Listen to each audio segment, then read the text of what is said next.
Hello, this is Zach Brooks with World Transplant Athletes. Tips and tricks by and for transplant athletes anywhere, anytime, and online. If you have a body with a new part and you can move, you are a World Transplant Athlete. As a two-time kidney transplant recipient and frequent participant in local, national, and world transplant games and other competitions, I always wonder, how do other recipients take care of their health and prepare for competitions? Well, for me, there's only one way to find out, and that's to learn from the most inspiring transplant athletes in the world. Today, I have a really good friend of mine on the show, Justin Fulton from the United States. Justin, how are you today? I'm doing great, Zach. Thank you so much for inviting me on.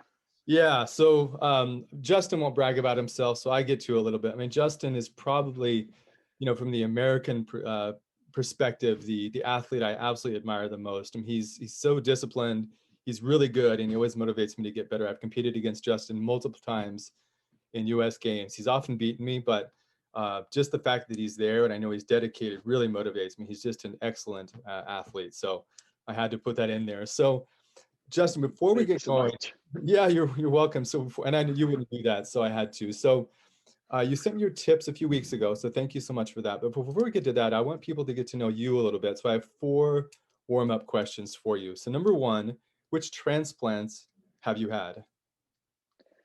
So I'm a kidney transplant recipient, and that goes all the way back to December of 2003. So about 17 and a half years out on a kidney transplant. Wow, congratulations. So question number 2, if you had to summarize your entire transplant journey in one word, what would it be? For me, the word would be fortunate. I've just felt so fortunate so many places along the way, whether that was, how well I did through dialysis, which can be miserable, whether it's the fact that I actually got a 6-for-6 antigen perfect match kidney from a deceased donor. Just so many aspects of my journey have been very fortunate. I think everyone's transplant journey is unique, and none of them are easy, but I do feel like I've definitely been fortunate with a lot of aspects of mine. Excellent. So question number 3 is, what was your first exercise post-transplant? I was thinking about this.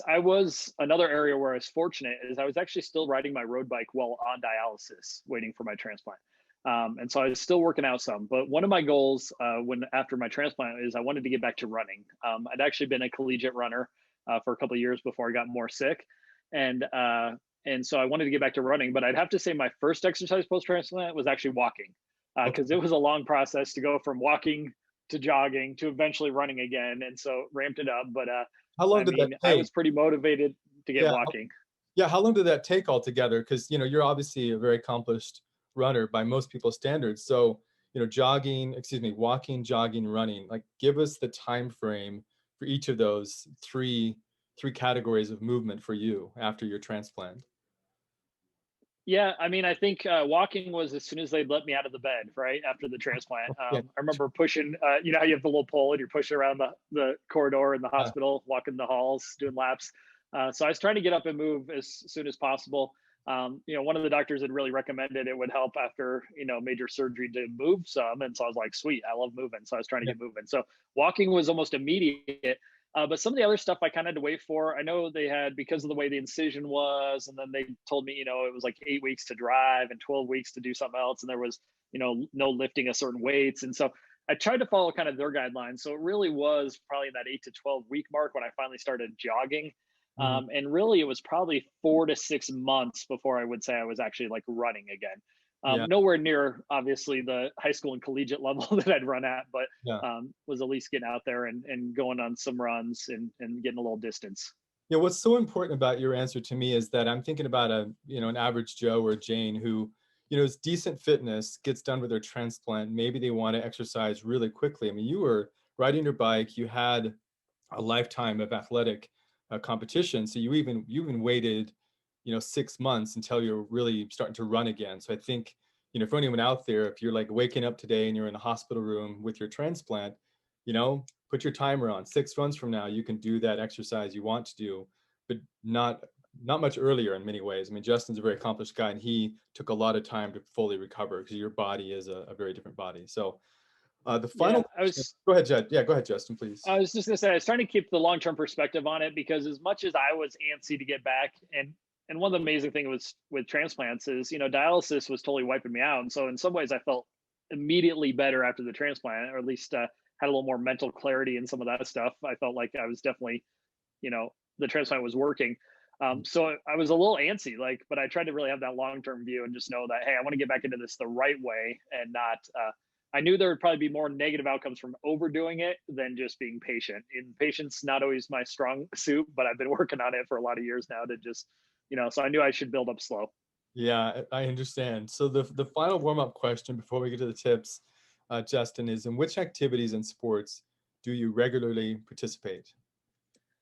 So running is my biggest one, but I also have done some triathlons, and so I do swim and I do ride my bike. But currently, I'm in the middle of a run streak where I'm doing at least a mile a day, and so I think this morning's run was like day 327 or something like that. And so coming up on a year now, so running is probably my biggest one that I'm doing most regularly at this point in time. So the minimum is 1 mile per day. Yeah, I'm averaging about 4 miles a day. I think during this past year, my longest run was like 17, and then I have days where I do just the minimum mile just to kind of qualify for the run streak. Okay, excellent. This is awesome. So let's get right to your tips, Justin. What I'm going to do is I'm going to read them 1 through 5, and then we'll go back to the top of the list, and you can walk us through each of them. So Justin's tips are the following. So number one, it takes some time, and it's important to be consistent. You're not going to get immediate results. Number two, listen to your body as you strive to increase your abilities. Number three, allow yourself to still dream big post-transplant. Number four, fitness can help establish your healthy post life as a transplant recipient. And Justin says his numbers are actually better when he exercises more. And the final tip is have fun, find activities you enjoy, and help celebrate your new life. So let's go back to the top of the list, Justin. So why for you taking time and the consistency, is it so important for you as a lifetime kidney transplant recipient? I think part of it is, and it even goes back to that idea of trying to ramp it up slowly at the beginning and taking that longer term perspective.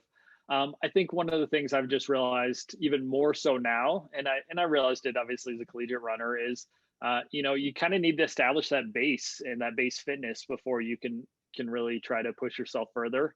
And I think consistency is probably the most important part of that. And so, I think a lot of people, they get real motivated and they want to go do just one or two really good workouts and expect to see a lot of change from it, whereas I think they'd be better doing 3 or 4 moderate workouts every week for a few weeks. And so I think we have a tendency as a society to want instant results in everything we do. Mhm. But I think really fitness is something that comes and is established over the long run, and I think time and consistency are important. It's not going to be immediate, so give yourself time. Take a little pressure off yourself by not working on a compressed timeline, but expecting, hey, if I really want to get to where I want to get there, I need to give myself the time to get there. Yeah, I think this tip for me is deceptively, it's on the surface, it seems simple, but it's actually really deep. I mean, there's the long view part of it. If you give yourself a long view, it's easier to say, okay, today I'm just going to do a little bit, knowing over time you're going to do more exercise. I think that's part one of this tip. But the other part is the immediacy. So especially for people who go through life of like training and then they have a different season in life where they're doing something else, they get back to their exercise, and the tendency is to like go full out. But really, at that first time back, you have to go back to this tip number one, which is slow down, long view, consistency. I think that's, this tip is on the surface, it's so simple, but it has a lot of depth. So thanks for sharing this, Justin. Tip number two, you say, listen to your body as you strive to increase your abilities. Tell us about this for you. Yeah, and I think this kind of relates back to the first one in a sense. Is if you're having that long view, you need to listen to your body, and be mindful of what you're feeling.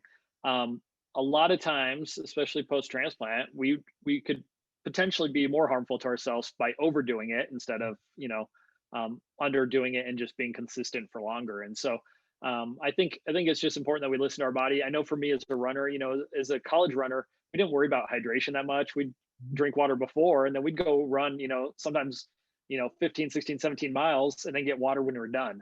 Now I never do that. I carry a little handheld or a pack, vest, and carry water bottles with me, and I'm much more mindful about hydration and all that stuff. And that's been something I've just had to listen to my body for. In terms of that run streak, the recovery piece is, yeah, I'm running every day, but there are definitely days where it's just a mile or two really easy, and it's more of a recovery day than an actually pushing forward day. Mhm. And again, I'm trying to listen to my body in that. If I ever get to the point where I feel like I'm doing damage by trying to run every day, then I'm not going to do it, right? Because I'm gonna make sure I follow this own tip of listen to my body and you know trying to be consistent over the long term instead of just totally hammering it and beating myself up in the short term, trying to get better. So Yeah, well, I think I think it's important. And I guess the other thing I'd say is probably the fact that just remember you're the expert on your body as a transplant recipient, right? The doctors tell us a lot of advice. I'm hopeful people are tuning into this, and I hope my tips are helpful for them. But I really want them to hear like you're the expert on you, right? And post transplant, like I think we learn we have to be advocates for ourselves when we're experiencing different things or feeling different things, and that really comes back to the idea of listening to our bodies and Mhm. knowing that we know best and we are the only one who is actually sensing that and experiencing that, and so we need to be mindful of that. And so yeah, I just think it's really important that we're listening to our bodies. Yeah, what I again, this kind of tip is on the surface, it's fairly simple, but if you have a brand new body, you need to take time to get to know it. And when you've had a transplant, you do have a new body, as it were. So definitely need to get to know yourself again. So tip number three, I really love this one. Allow yourself to dream big and expect great things. So tell us about this one for you. Yeah, I think it could be easy sometimes after going through seasons of sickness, and then as a lot of us know, getting a transplant, you feel like you have this new lease on life, but yet you also quickly realize it is a treatment, not a cure, right? Like not everything's better. And so I think it'd be easy for some to get discouraged and not expect great things or not dream big anymore. But I think it's important that we allow ourselves to still dream big and expect great things post transplant. Mhm. For me, I'd done a lot of things running through high school and college that were some pretty good accomplishments, and I knew post transplant I wasn't going to run. I'm never going to run that 5K time again. I'm never going to run that mile or 2 mile time again, just because those were things for a 19-year-old kid who was in excellent shape. But there are things that I've been able to dream big and set different goals. And so, for example, I've ridden some Century bike rides, and I did those with the American Transplant Foundation and Team Transplant Is down that at your, Elephant Rock. is that your So I trained up. Yeah, I got a Team Transplant shirt on actually today, and so I did 100-mile bike rides. That's something I hadn't done pre-transplant. I got into triathlons. I'd never competed in triathlons. As a kid, I rode my bike all over town. I was on swim team and actually a swim coach for several years, and I was obviously running was my best sport. yeah. But I never put them together into a triathlon until post transplant. And then I started getting into triathlons, started with some sprints, got up to some Olympic distance, and had some success there. And what was great is I didn't have time to compare to pre transplant, right? Like they were just goals in themselves. And then also running, I've decided to go longer distances post transplant. And so while I'll never run as fast at 5K or 10K as I did in college, I signed up for a trail 50K and just completing that, I mean, anytime you're going longer than marathon distance and stuff. So doing some ultra races. And so I just think it's important that people realize like you can still do big things and strive for things that are, that I think it's good to dream big. And for me, that's really motivating. Right. And so the fact that I'd never run that far, never ridden that far, or never put those three sports together in that way meant that I had new goals. They were different from what I was doing before my transplant. And it still let me feel like I was, succeeding and accomplishing things post transplant that I never had done pre transplant. Yeah, what I like about your answer the most, Justin, is you said, wait a minute, I run, I swim, I cycle, I can just put these things together and like you can do a competition. Like, this sort of realization of like, peanut butter and chocolate, like I can put them together. So Yeah. thanks for that, Justin. So the fourth tip you have here is that fitness can help establish a healthy transplant outcome. And you said some of your best numbers have been during your regular training and exercise. Can you tell us about tip number 4 a little bit? Yeah, I mean, I just noticed, and I think some of the people who can relate to kidney numbers out there probably know that, we measure creatinine a lot, and it tends to sometimes slowly creep up after transplant, and just over time, you see this little bit of creep, and it makes you nervous that, obviously we're always doing our best to avoid that acute failure in the short term, but it's always a little, alarm bell in the back of your head is saying, okay, is that a sign of chronic failure over time? My kidney's not working as well. Yeah. And I found when I started getting in better shape in those seasons that I was training more, my numbers would come back down. And then my blood pressure would come back down. And then they'd put me on a lower dose of my blood pressure medicine, and my cholesterol numbers would be better. And just everything seemed to work better. And so we think about health in general as being good for us. But I don't think we always are mindful of the fact that it's probably specifically good for our transplants as well. And my kidney numbers have shown me that when I've been training the best, I've been able to be on lower doses of certain medicine, and have better numbers. And so my kidney works better when my whole system is working better. And so, for me, that's super motivating, to know that, that fitness can help establish those healthy transplant outcomes as well, because, I think all transplant recipients live with a little fear in the back of their mind about rejection Yeah. and how long, longevity of their transplant and stuff like that. And so, anytime you can feel good about your numbers and you see fitness helping that, I think for me, that's like crazy motivating, just to get me out there and keep it going. Yeah, I mean that last part you said really struck me, because there's days where I don't feel fantastic, and I say, well, if this is my last exercise, I got to get out there, So, but what I've also found over time is exactly what you found: is the more I exercise, the more stable my numbers are. And in fact, that little example you shared for your personal example is really some gold for researchers and public health officials around the world. If a transplant person can stay healthier longer and cost the system less, there's a lot of benefits for society, for the individual, for healthcare system through that. So thanks for sharing that really nice tip. And the final tip you have here, Justin, is have fun and find activities you enjoy. Now, this seems, super obvious, but maybe you can tell us why this is so important for you. I think part of it is if you find the activities you enjoy, then it's going to be easier to get out and do them. I really enjoy running every day. For me, part of this run streak is not just about the physical health aspect, but the mental health side of it is if I exercise daily, I feel better and I'm in a better place mentally, right? Yeah. And so part of my run streak is about that. But I enjoy running and I feel better when I am running, so it's easier for me to be motivated for it, right? For Mhm. me personally, I'm not big on lifting weights. Some Mm. people they are, so that's what they need to be doing because they'll be motivated to do it. Yeah. If I was felt like I was just forced into one routine or one activity that I didn't enjoy and I couldn't have fun, um, it would feel like torture to try to get out there. And I think sometimes some exercise programs feel like that for people. So yeah, I really just want to encourage people, like, find your thing. For me, I love running, and I especially love running on the trails. Living in Colorado, there's great trails and mountains and scenic stuff to go do. So part of it's the running, part of it's the getting out in nature. Yeah. But that's not hard for me to motivate for because I really love doing it. Yeah. But whatever it is for people, that'd just be my tip: is have fun, find activities you enjoy, and help celebrate your second chance at life. Because I think there's always a fine balance, right? Mm. Like we have this tendency to be cautious and protective a little bit of saying, hey, I've got this kidney, I got to take care of it. Like, I want to do well, I want to have longevity. But then there's also the other side of that coin where you say, but I got this second chance to live life, right? And I want to celebrate life. And one of the ways I do that is by finding the activities I love doing and getting out there and doing them. And I just encourage people, like, as a tip, is like, find your thing. Doesn't Mm. matter what it is, but find Yeah. your thing. Because the motivation and everything else, all the other tips, trying to be consistent with it, trying to take the long view, all those things tie back together when you're enjoying what you're doing. Yeah. Well, thanks for the shout out about Colorado. So I'm from Colorado originally, so I certainly appreciate the mountains. For people outside of the United States, think of Colorado like the Alps in Switzerland or something. A lot of mountains, basically. The part about this tip that I really like is the mental part of it. I mean, just getting out and doing something. And yes, it's physically important for you, but some days physically the gains are, minimal.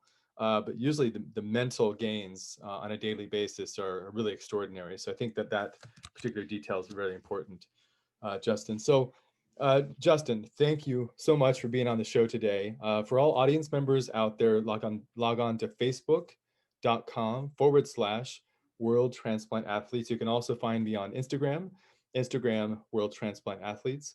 World Transplant Athletes, tips and tricks by and for transplant athletes anywhere, anytime, and online.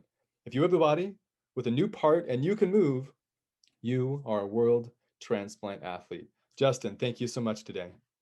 Thanks for having me on, Zach.